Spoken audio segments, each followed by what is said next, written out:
Hello বন্ধুরা, মৌসুমী রান্নাঘর আমার ডেলি ব্লগে আপনাদের সবাইকে স্বাগত। আমি আজকে দই বড়া রান্না করে দেখাবো।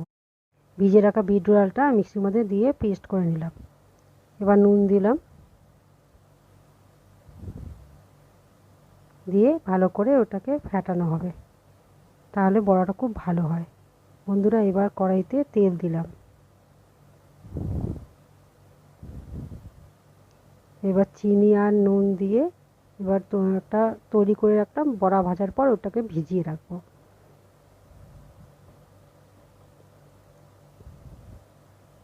এবার একে একে বড়া ছাড়ছি।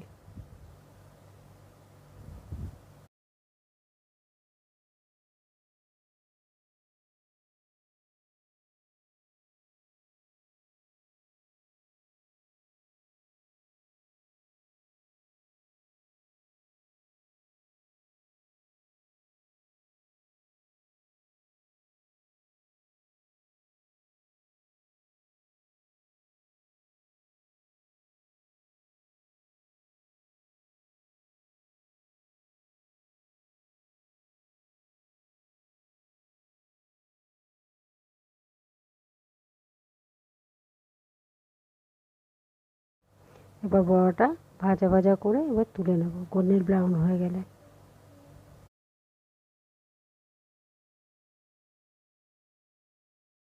এবার দেখতে পাচ্ছেন বড়াটা ভাজা হয়ে গেছে।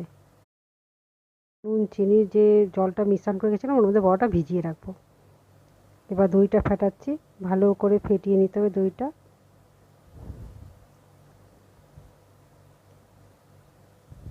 যাতে এটা ভালো করে ফেটানো।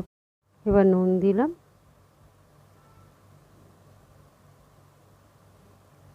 চিনি দিলাম, বিট নুন দিলাম,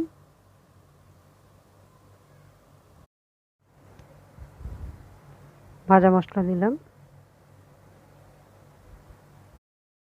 এবার এটাকে মিক্সড করে নেব। এই মিশ্রণ